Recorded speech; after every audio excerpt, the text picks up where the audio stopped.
ेयाणं नमो उवज्झायाणं नमो लोये सौवसाहुणं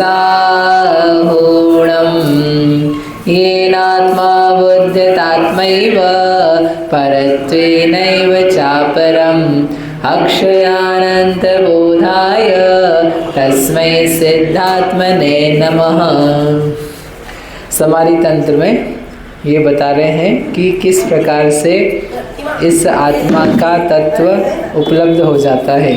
30वें number का श्लोक पढ़ा था अपन ने। सर्वेन्द्रियाणि संयम्य स्थिमितेनान्तरात्मना यत्क्षणं पश्यतो भाति तत्तत्त्वं परमात्मनः। क्या था पहला उपाय? सर्व इंद्रियाणि संयम्य।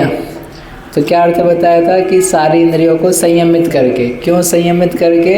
एक तो कहा था बिना संयम के कुछ प्राप्त नहीं होता है।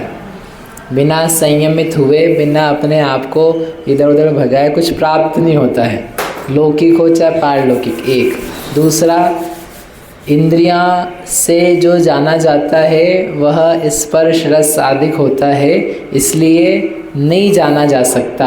आत्मा को इंद्रियों से नहीं जाना जा सकता। तो जब जब अपन इंद्रिय का प्रयोग करेंगे तो कुछ और ही जानेंगे। तो कोई कह सकता है अपने एक साथ दोनों जान लेंगे। इंद्रियां हैं, इंद्रियों से क्या करेंगे? देखते भी रहेंगे तो रंग रूप दिखाई देगा, और उसी समय किसको भी जान लेंगे?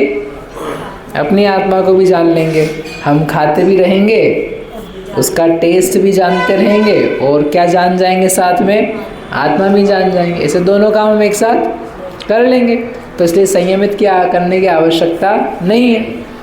समझ में आया? अपन एक साथ काम करते हैं कि नहीं? कई सारे खाते हुए टीवी देख लेते हैं, गाना सुन लेते हैं, सुगंध सुन लेते हैं। ऐसे बहुत सारे काम ऐसा लगता है ना कि अपन एक साथ कर रहे हैं। तो इसका मतलब अपन क्या कर सकते हैं? खा भी सकते हैं, आत्मा भी जान सकते हैं। टीवी भी देख सकते हैं, उसी समय आत्मा भी जान सकते हैं। सो भी सकते हैं और आत्मा सोते सोते जान सकते हैं नींद में। ऐसा कर सकते हैं कि नहीं है? ऐसा कर सकते हैं कि नहीं? इसमें क्या प्रॉब्लम है? तो उन्होंने कहा टेक्निकल प्रॉब्लम है। टेक्निकल प्रॉब्लम ये है कि ये कैपेबिलिटी नहीं है। एक साथ दो जगह उपयोग जाना ये पॉसिबल नहीं है। मतलब आप आत्मा भी जान जाओ और मुंह का रसगुल्ला भी जान जाओ, बोले नॉट पॉसिबल। आप टीवी भी देख लो और उसी समय ये मैं आत्मा हूँ चैतन्य में, ये भी अनुभव कर लो, ये पॉसिबल नहीं है। आप घूमते फिरते रहो, सोते हुए रहो और सोचो उस समय अपन सोने को जान रहे हैं, तो क्या जान जाए साथ में? आत्मा पॉसिबल नहीं। क्यों? क्योंकि उपयोग जो हमारा फोकस है, फोकस अटेंशन, वो एक बार में एक ही जगह जाता है। इसलिए यदि आत्मा का जानना है तो फिर इंद्रियों को इंद्रिय के विषयों से संयमित तो करना ही पड़ेगा। समझ में आया बात? नहीं तो आप एक साथ कर लो, उसमें क्या है, लेकिन एक साथ नहीं होता है। यहाँ तक कि जो काम आपको एक साथ लगते हैं वो भी एक साथ नहीं होते हैं, क्रम से ही होते हैं, सिक्वेंशली होते हैं। सारा इंद्रियों से जो जानना होता है वह एक साथ नहीं होता है, सिक्वेंशली होता है। आप जब देखते हो तब सुनते नहीं हो, जब सुनते हो तब देखते नहीं हो। आपको ऐसा लगता है कि हम देख और सुन साथ में रहें, लेकिन कैसा होता है? सिक्वेंशली होता है, एक एक करके होता है। कोई मानेगा थोड़ी ना। ये बल्ब है ना, ये बल्ब बुझा क्या? ये बल्ब जो है ये बुझा है क्या? हाँ, जल रहा है ना। तो वो जैसा जल रहा था वैसे ही जल रहा है कि नया नया बार बार जल रहा है? जल रहा मतलब प्रकाशित हो रहा है? कैसा हो रहा है? उसमें कुछ हीना दिखता, कमती बढ़ती हो रही क्या? देखो दिख रहा है, देख भी नहीं सकते अपन ज़्यादा। कम ज़्यादा हो रहा है क्या आशीष जी? नहीं हो रहा है, लेकिन वो हो रहा है। वो बार बार आपका इलेक्ट्रिसिटी का बिल आता है कि नहीं? तो वो उसकी यूनिट्स यानी बार बार क्या कर रहा है, खा रहा है, वो फ्लक्चुएट करता है। क्या बिजली लगातार एक जैसी आती रहती है? नहीं। तो इसमें जो वोल्टेज है वो कम ज़्यादा होता है कि नहीं? तो अपने को समझ में आता है क्या? लेकिन होता है। ऐसे ही बहुत सारी चीज़ें हैं, होती हैं लेकिन अपने को ज्ञात नहीं हो पाती। जैसे कि ज्ञान क्रम क्रम से होता है, क्रमिक ज्ञान है, इसलिए आत्मा को और बाकी पदार्थों को एक साथ नहीं जान सकते। ठीक है। तीसरा अंतिम, फिर अपन आगे बढ़ेंगे कि इंद्रियों को संयमित करने की ज़रूरत क्यों है? क्योंकि क्या है, वो नशा पैदा करती। जैसे बच्चा है पढ़ने वाला या ऑफिस जाने वाला कोई व्यक्ति है, तो वो बोले मैं काम करना जानता हूँ, मैं काम कर लूँगा, ठीक है, लेकिन मैं क्या करूँगा, मैं दारू पी करके चढ़ा करके आऊँगा और फिर काम करूँगा, कार चलाऊँगा। तो कार चलाना आती है तो दारू पी के भी कार चला ले, क्या दिक्कत है?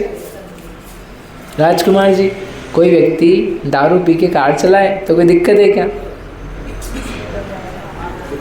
क्यों दिक्कत है? बोले मैं चलाना जानता हूँ। हाँ, सही नहीं चलाएगा। क्यों नहीं चलाएगा? उसको आता है सब। कि अब जो उसको आता है वो विकल हो रहा है, वो नशे में है, जान रहा है, समझ रहा है, लेकिन उसकी जो डिसीजन मेकिंग पावर है वो क्या हो चुकी है, वो कुंठित हो चुकी है, अवरुद्ध हो चुकी है। जो दिख रहा है उसको लग रहा है दिख रहा है, लेकिन दिखता नहीं से ढंग से, नशे में आ चुका है। थोड़ा पिएगा तो भी थोड़े नशे में आएगा, ज़्यादा पिएगा तो ज़्यादा नशे में आएगा। तो जैसे एक मदहोश व्यक्ति है, उन्मत्त व्यक्ति है या शराबी है, शराब पिया हुआ, तो वह व्यक्ति कुछ काम करने जाए तो कुछ का कुछ होता है, अभी उसको ज़्यादा समझ में नहीं आ सकता है। ऐसे ही उन्होंने कहा इंद्रियों का नशा है, इंद्रिय के विषयों का नशा है। उस नशे में डूब डूब करके तुम बोलो हाँ अब बताओ क्या होती है आत्मा, बताओ क्या आत्मा जाननी है? किसकी? मेरी? हाँ मैं आत्मा हूँ। अब ये आदमी बोले कि मेरे को सब आ रहा है। अरे तेरे तो विषय लगा है ना दिमाग में, तो कौन घूम रहा है? विषय। जैसे वो शराबी कार चला रहा है तो घूम क्या रही है? कार घूम रही है कि नशा घूम रहा है? नशा घूम रहा है। वो प्रयास कर रहा है चलाने का, लेकिन वैसा कुछ हो नहीं पा रहा, उल्टा ही पुल्टा करेगा। वैसे ही इंद्रिय के विषयों का रस तेज बना हुआ है। तो आत्मा तो दूर की बात है, आप कोई सामान्य काम नहीं कर सकते हो ठीक से। जैसे आपको घर पे बताया उदाहरण के लिए रितेश जी की आज घर में खिचड़ा बनेगा और आपको परम प्रिय है, ऐसा मान लेते हैं, ठीक है। खिचड़ा बनेगा गेहूं का, दाल भात दाल नहीं भात डाल करके, गेहूं डाल करके, पिस्ता डाल करके, भैंस का दूध गाढ़ा वाला और मलाई डाल के, बिल्कुल आप समझ गए ना, ऐसा बनाएंगे। अब वो आपको बोल दिया कि बना दिया है, 11 बजे तैयार होगा गर्मा गर्म, फिर वो बासी होना चालू हो जाएगा। अब आप दुकान पे हो, अब वो ग्राहक है, आपको फिर फ़ोन भी आ गया, बन गया तैयार। तो अब बताओ उस विषय के बारे में सोचता हुआ, वो सिंपल विषय भी कठिन भी नहीं है, उसमें ही गया हुआ मन अब ग्राहकी में लगेगा क्या? यदि हाँ आपको लगे कि ग्राहकी मेरी तो ज़्यादा प्रिय है, परम प्रिय है, तो ग्राहकी का रस खिचड़े के रस को तोड़ देगा। और यदि खिचड़े का रस ज़्यादा है तो ग्राहकी के रस को तोड़ देगा। टीवी देख रहा हो, टीवी मन नहीं लगेगा। जो बच्चे पिक्चर देखने जाते हैं ना और उसको पॉपकॉर्न ज़्यादा पसंद हो तो उसको पिक्चर में मन थोड़ा लगता है, बोले इंटरवल कब आएगा तो मैं क्या खाऊंगा, पॉपकॉर्न खाऊं, उसको क्या लेना देना पिक्चर से। समझ रहे हो आप? मतलब आत्मा तो बहुत दूर है। अरे एक इंद्रिय का विषय हो, उस विषय का रस बाकी सब चीज़ों को तोड़ देता है। स्त्री का रस लग गया हो किसी को, अपनी स्त्री के भोग का प्रेम प्रीति चढ़ गई हो, तो उसको काम धंधा व्यापार पढ़ाई लिखाई सब क्या हो जाते हैं, सब साइड में हो जाते हैं। बच्चे पढ़ नहीं पा रहे, बोले क्यों नहीं पढ़ पा रहे? जरूर इसकी आंखें क्या हो चुकी है, 4 हो चुकी कहीं ना कहीं लग गई, इसलिए इसका मन नहीं लग रहा है। इसकी आंखें 2 कराओ, पहले 2 कराओ, फिर क्या होगा, ये पढ़ने में मन लगाएगा।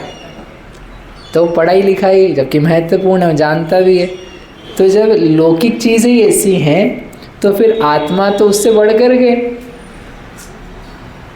आत्मा तो उससे बढ़ के, इसलिए उन्होंने कहा कि ये विषय जो हैं ये तुमको आत्मा के पास आने नहीं देंगे।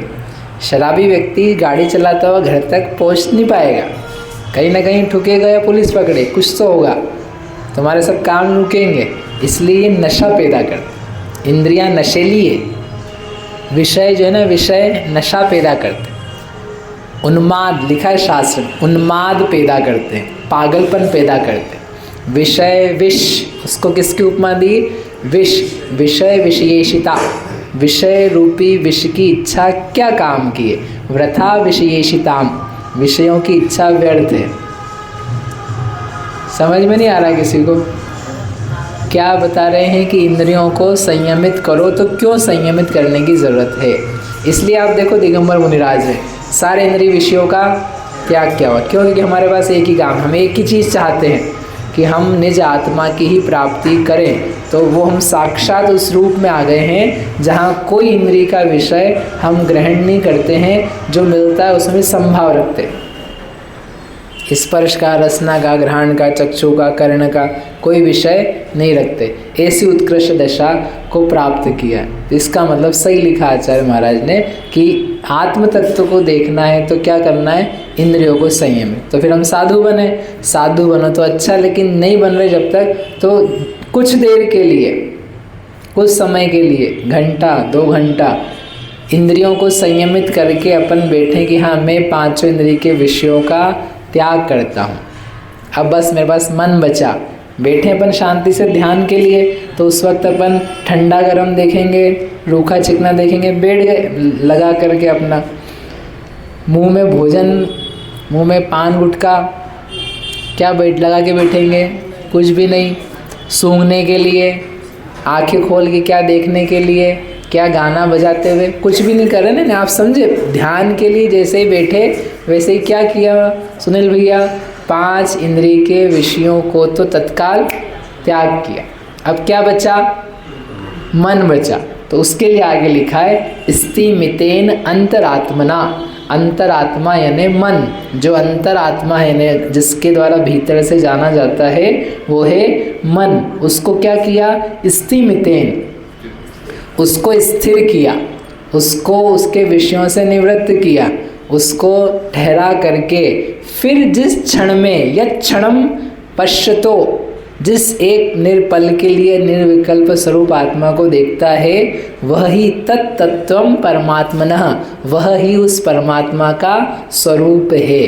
तो ये विधि है, ठीक है। क्या करना है? 5 इंद्रियों को संयमित लॉजिकली आपको बताया और कैसे करना बताया, वो करके फिर अब मन को स्थिर किया जाता है। मन को स्थिर कैसे किया जाए उसके बारे में कल विचार करेंगे। बोलो महावीर भगवान की जय।